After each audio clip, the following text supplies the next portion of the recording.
So hey guys, welcome back on this channel neat purpose. तो आज मैं आपके साथ शेयर करने वाली हूँ कि मैंने जो आयुर्वेदा सेलेक्ट कर लिया है और मैंने क्यों अदर ड्रॉप नहीं लिया नीट की प्रिपरेशन के लिए, तो वो मैं आपके साथ शेयर करने वाली हूँ। So let's start the video. तो पहले तो मैं आपको ये बताना चाहूँगी कि मैंने recently government Ayurveda college Gwalior में एडमिशन ले लिया है। मैंने अपनी जो स्टेट की काउंसलिंग में पार्टिसिपेट किया था, तो मेरा फर्स्ट राउंड में नंबर लग गया था। तो अभी बात करते हैं कि मैंने क्यों आयुर्वेदा सेलेक्ट कर लिया। तो एक तो प्रैक्टिकल रीज़न है और दूसरा है इमोशनल रीज़न। तो पहला मैं प्रैक्टिकल रीज़न बताना चाहूँगी कि मेरी जो मार्क है वो 412 है नीट के, और जो ऑल इंडिया स्कोर है मेरा नीट का वो है 1,64,319। तो इस बेस पर मुझे गवर्नमेंट आयुर्वेदा कॉलेज मिल गया, क्योंकि इस इतने मार्क में हमें कहीं भी गवर्नमेंट एमबीबीएस कॉलेज तो नहीं मिलेगा, प्राइवेट लग जाता, लेकिन मेरी उतनी फाइनेंशियल कंडीशन नहीं है, तो इसलिए मैंने बीएमएस गवर्नमेंट बीएमएस सेलेक्ट कर लिया। अब बात करते हैं सेकंड रीजन की, जो कि है इमोशनली। आयुर्वेदा बहुत अच्छा है, अपने इंडिया में बहुत ज़्यादा फेमस है, तो इसमें करियर अच्छा है और कंपेयर टू होम्योपैथी, तो मैंने वो सिलेक्ट कर लिया। और बात करूँ तो बीडीएस की, तो उसके लिए मैंने कोई सर्च भी नहीं किया, क्योंकि मेरा उसमें इंटरेस्ट नहीं था, इसलिए मैंने आयुर्वेदा ले लिया। मुझे थोड़ा जो नेचर है वो बहुत पसंद है, इसलिए मैं उससे थोड़ा आयुर्वेदा से कनेक्ट कर सकती हूँ, इसलिए मैंने आयुर्वेदा सेलेक्ट कर लिया। अब बात करते हैं कि मैंने क्यों अनदर ड्रॉप नहीं लिया।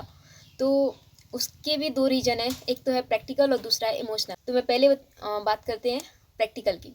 तो प्रैक्टिकल तो ये है कि हम जब प्रिपरेशन करते हैं नीट की, तो हमें अपनी स्ट्रेंथ पता चल जाता है कि हम कितना कर सकते हैं और कितना नहीं कर सकते।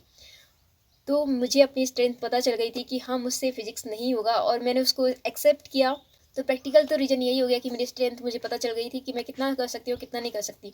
तो मैंने उसी बेस पर अपना जो है अनदर ड्रॉप नहीं लिया। दूसरा रीज़न ये भी है कि मैं जब भी फिजिक्स के एमसीक्यू सॉल्व करती थी, तो मुझे एक क्वेश्चन में ही 1 घंटा 1.5 घंटा, ऐसे आधा घंटा ऐसा टाइम लग जाता था, और उसमें भी मुझे लॉजिक वगैरह क्लियर नहीं होते थे, मेरे जो कंसेप्ट है वो क्लियर नहीं होती थी। और अगर कोई भी न्यूमेरिकल टाइप के क्वेश्चन आ जाए कि कहाँ से कौन सा कंसेप्ट लिया है, तो वो मुझे समझता नहीं था। ऐसा नहीं कि मैंने उसको टाइम नहीं दिया, पूरा टाइम दिया है, पूरा पूरा टाइम दिया है इतना।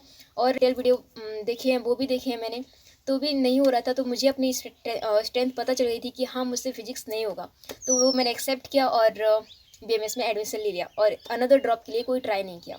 अब बात करते हैं दूसरा रीज़न, जो कि है इमोशनल। तो इमोशनल बात करूँ तो मैं लगातार, मेरा 2 साल का ड्रॉप हो गया है। मैंने अपनी जो 12th है वो 2020 में पास आउट की थी। उसके बाद मैंने नीट दी थी 2020 में।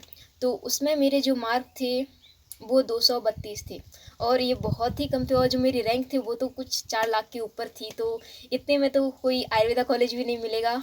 तो बेसिकली मैं उस साल कुछ भी ट्राई नहीं किया, और सीधा ड्रॉप के लिए मैं 2021 के ड्रॉप के लिए मैं तैयार करने लगी। तो मैंने ड्रॉप लिया 2021 में। फिर भी मैंने उस टाइम कोई प्रिपरेशन नहीं की। तो लास्ट टाइम ऐसा हो गया था कि मैंने फिर एग्ज़ाम ही नहीं दी 2021 में। तो फिर से अनदर ड्रॉप लिया मैंने 2022 के लिए।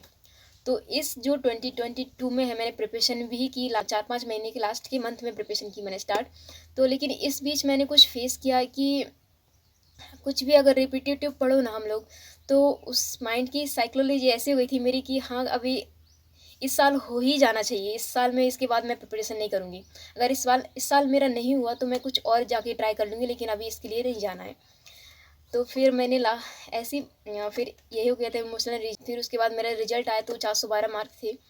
तो ठीक है, मैंने इतना सर्च किया, लास्ट ईयर का कट ऑफ देखा, तो उसके बेस पर मुझे पता चल गया था कि हाँ, होम्योपैथी नहीं तो आयुर्वेदा मिल जाएगा, और मैंने वही डिसाइड कर लिया।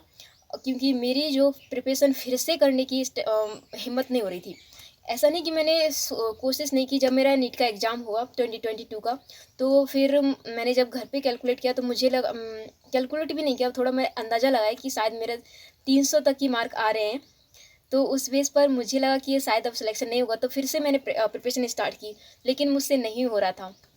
मुझसे हुआ ही नहीं, क्योंकि मुझे वो फिर से वो सारी दिखाई दे रही थी। कैसे मैंने फिजिक्स के एमसीक्यू लगाए, फिर भी नहीं हो रहे थे मुझसे, तो वही सब मुझे वो डार्क स्टेट दिखाई दे रहा था। थोड़े पॉजिटिव भी थे, ऐसा नहीं कि पॉजिटिव नहीं है, पॉजिटिव भी थे, लेकिन डार्क साइड थे।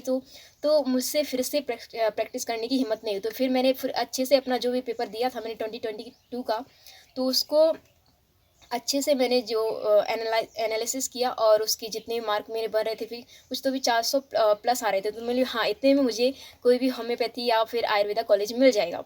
तो इसलिए फिर मैंने प्रिपरेशन नहीं की और यही एक इमोशनल रीज़न है। और दूसरा ये है कि हमारे जो फ्रेंड्स रहते हैं 12th के, वो सब बहुत आगे निकल जाते हैं, तो फिर उससे कहीं ना कहीं इनडायरेक्टली डायरेक्टली कंपेयर हो ही जाता है। तो उससे मेरी थोड़ी डिप्रेशन टाइप की स्टेट हो गई थी, तो फिर मैंने कोई ड्रॉप नहीं लिया। ऐसा नहीं कि मैंने कुछ वीडियो अपलोड किए थे मेरे 2020 के एग्ज़ाम के, जो भी रिव्यू था वो दिया था, तो मैंने बहुत सारे कमेंट आए थे मुझे कि आप फिजिक्स वाला से फिर से ड्रॉप ले लो, आपका नेक्स्ट टाइम हो जाएगा। पर हमें खुद पता रहता है कि हमारी स्ट्रेंथ कितनी है, और फिर मेरी वो स्टेट नहीं थी इमोशनल कि मैं अभी फिर से वही रिपीटेटिव सब्जेक्ट पढ़ूँ, फिर से मुझसे नहीं होगा। तो फिर मैंने डायरेक्टली अभी एडमिशन ले लिया है आयुर्वेदा के लिए। और फिलहाल मेरा जो 20 फरवरी से क्लासेस वगैरह स्टार्ट होने वाली है। यही था मेरा एक्सपीरियंस, मैंने आपके साथ जो शेयर किया। हो सकता है आपको इससे थोड़ी हेल्प हो जाए। और डियर नीट एस्पिरेंट, जब हम प्रिपरेशन करते हैं नीट की, तो हमें पता चल जाता है हमारी स्ट्रेंथ कितनी है और हम कितना कर सकते हैं। तो उसी बेस पर आप अपनी प्रिपरेशन कीजिए। और ये होते हैं कुछ मोटिवेशनल कि हाँ नहीं हो जाएगा हो जाएगा, अरे हमें पता रहता है हम कितना कर सकते हैं कितना नहीं कर सकते। तो उसको ध्यान में रखिए और अच्छे से अपनी प्रिपरेशन कीजिए। तो और थोड़ा इमोशनली कम होकर के प्रैक्टिकल ज़्यादा बनिए, तो बेहतर होगा, क्योंकि लाइफ में प्रैक्टिकली बहुत ज़्यादा काम आता है। इमोशनली कहीं कहीं हमें गड्ढे में भी डाल देता है। तो बी प्रैक्टिकल और थोड़ा सा इमोशनल भी रहिए। सो अपनी प्रिपरेशन जारी रखिए। सो यही था मेरा एक्सपीरियंस, मैंने आपके साथ शेयर किया। और मैंने इसलिए ड्रॉप नहीं लिया, आपको सब पता चल गया होगा अभी। So thank you so much for watching this video.